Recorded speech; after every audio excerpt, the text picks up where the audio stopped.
Бесконечный поиск мудрости. Похоже на то, что вы идете по менее пройденной дороге. Но это то, что действительно того стоит.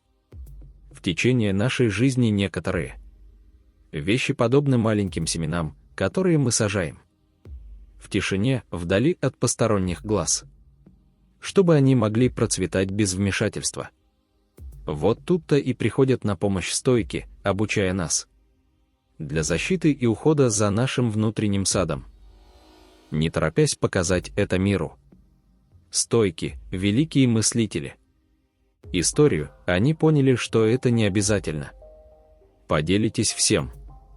Они ценили его секреты, достижения и уроки, осознавая, что выявление слишком большого количества компромиссов — сущность. Потерять каждую радость, каждую печаль, каждую урок и каждое испытание похоже на обезоружение. Головоломка, которую мы собираем. Если мы будем говорить обо всем без умолку, не думая, может быть, мы забываем жить глубоко. Потому что так же, как цветок не может вырасти, если мы будем постоянно его прокалывать, наш рост нуждается в некоторой конфиденциальности. Поэтому, когда мы держим некоторые вещи при себе, для нас речь идет не о том, чтобы их скрыть, но охранять их. Истинный рост предполагает поиск, правильный баланс между тем, что мы показываем миру, и тому, что мы оставляем себе. Сами себя. В мире, где кажется, что все раскрыто. Это важно понимать, поскольку иногда это трудно увидеть и оценить то, что находится под ним, с поверхности наших достижений. В этом видео мы рассмотрим 11 советов. Следовать все одинаково важно. Обязательно посмотрите до конца, чтобы узнать, почему песня «Один» сохраняет свои достижения. В перспективе. Погрузитесь в таинственные глубины нашей собственной души, сравнимо с путешествием. Стоик в поисках мудрости и добродетели. Стоики считали, что истинное удовлетворение — это произошло не от хвастовства внешними победами, но самоанализа и роста. Постоянен перед лицом трудностей. Они не выставляли на показ свои достижения перед миром, но они столкнулись с ними в тихих углах духа. Говоря о триумфах, они приводили серьезные причины. Рефлексии. Они предупреждали, что эгоизм и тщеславие, если кормить слишком много, они могут стать препятствиях, привязывая себя цепями. Гордость и ловушка нас в пустом поиске мгновенных аплодисментов.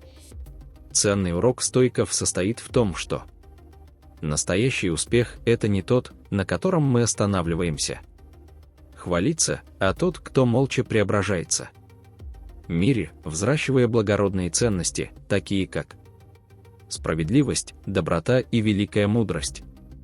Для этих мудрецов величие не было целью накапливать богатство, но иметь уравновешенную душу и мирной. Вместо того, чтобы праздновать победы или быть раздавленными из-за неудач, спокойно приняли взлеты и падения жизни. Танец жизни, по мнению стоиков, часто управляется силами, которые они вне нашего контроля. В этой замечательной тишине мы находим выбор. Обдуманный, стремление к величию. Подлинный. Они верили, что истинное величие заключается в жить честно, посвящая себя коллективу. Его послание было ясным: смирение, искренность и бесконечный поиск мудрости. Они были истинной основой жизни. Ради этого стоит жить. На пути стоиков к мудрости добродетель, каждый шаг был значителен. Обходы и препятствия были не только препятствия, но они сформировали характер и учил об истинной природе. Величие. Так почему же стоики советовали не говорить о нерешенных проблемах? Ответ кроется в ваших глубоких знаниях человеческой природы.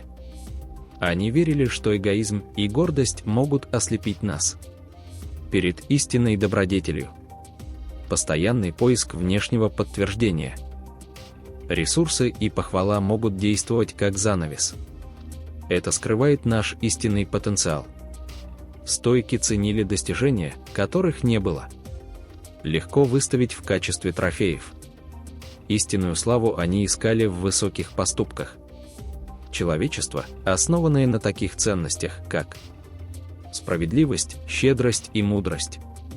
Для них истинное богатство не было в блеске золота, но в блеске моральный облик и спокойная душа. Философия любви к судьбе имела решающее значение. Для этого понимания стойки не теряли надежды.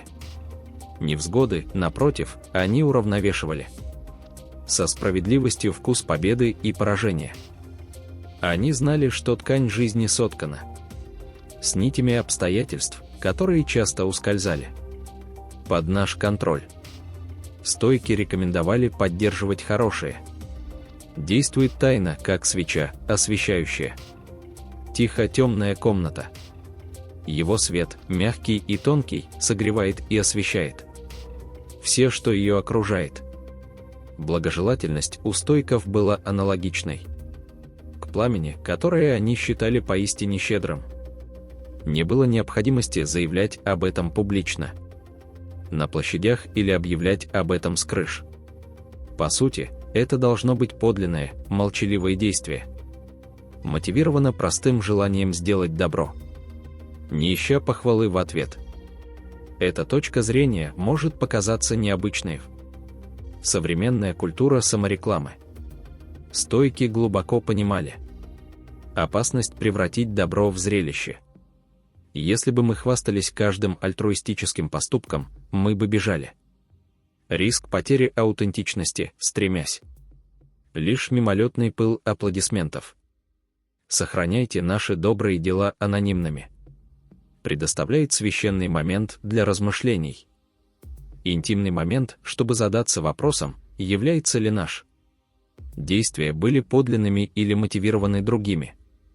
Это тайное самоисследование становится катализатор личностного роста, что-то основополагающее в философии стойков.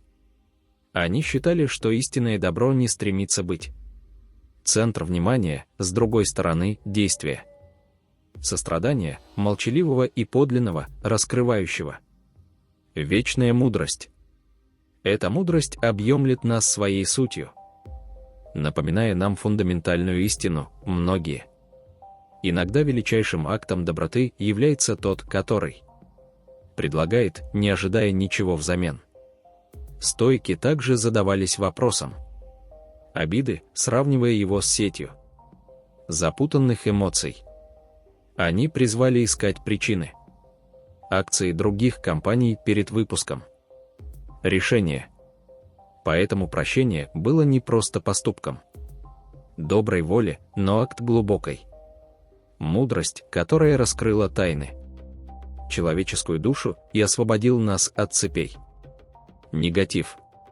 Стоическая философия прославляла самодостаточность, осознавая, что истинная мудрость и достижения заключаются во внутреннем богатстве, не во внешних трофеях. Выбирайте менее проходимую дорогу, где здоровое честолюбие уравновешивается смирением. Это позволило нам избежать слепой гордыни. Наследие стойков напоминает нам, что нам не нужно кричать о наших мечтах, вместо этого мы должны защищайте их, лелейте и наблюдайте, как они процветают. Его величественная тишина. Держите планы на будущее при себе. Это считалось мудрой стратегией стойков, не раскрывая каждое из движений жизни, чтобы избежать внешних суждений и критики. Речь шла не только о сокрытии планов, но и о укрепить внутренний стержень доверия, независимо от мнений всегда. Изменения, которые были вокруг. Таким образом, стойки, руководствуясь тонким смирением, они нашли баланс между амбицией и осмотрительностью. Их жизненные стратегии были сдержанными. Не только спрятаться, но и укрепить внутренний стержень доверия перед лицом меняющихся течений мнений. Поэтому стоическая традиция дает нам глубокое понимание ценности секретности. Оно учит нас тому, что защита наших целей — это выходит за рамки просто тактики и является способ укрепить наше существо, чтобы чтить наша самодостаточность. В мире, где внешняя проверка кажется быть общей валютой, нас призывают стойки. Чтобы измениться внутренне, найдите наш внутренний компас и уверенно следовать нашему. Свой путь с мудростью и убежденностью. Сомнения и неуверенность держи при себе. Представьте себя в огромном лесу, где каждое дерево представляет собой сомнение, и каждая тень содержит неуверенность, а не выражение сомнений. Миру выбери молчаливый самоанализ. Ищу ответы глубоко внутри души. Это путь стоиков. В центре стоической философии понимается, что доверие — это не флаг, которым можно размахивать перед миром, а внутренний маяк, который ведет наш путь. Постоянно делитесь сомнениями с миром. Это все равно, что подвергнуть маяк проливному дождю, что может выключить свет. Мы обретаем необходимые силы, чтобы не оставлять друг друга под влиянием мнений и суждений. Другие. Скромность, в свою очередь, не просто добродетель. Внешний, но щит, защищающий дух, который поддерживает все неопределенности, предотвращая, что душа теряет свое достоинство. Поэтому выбирайте мудро, когда и с кем поделиться своими уязвимостями. Это очень важно. Хотя многие ищут ответы в шуме внешнего мира, стоическая мудрость подчеркивает ценность молчания и самоанализа. Считается, что ответы на вопросы — более глубокое эхо в тихих покоях сердца и ума. Сохраняя определенную неопределенность, возможно стимулировать более глубокие размышления и более близкая связь с самим собой.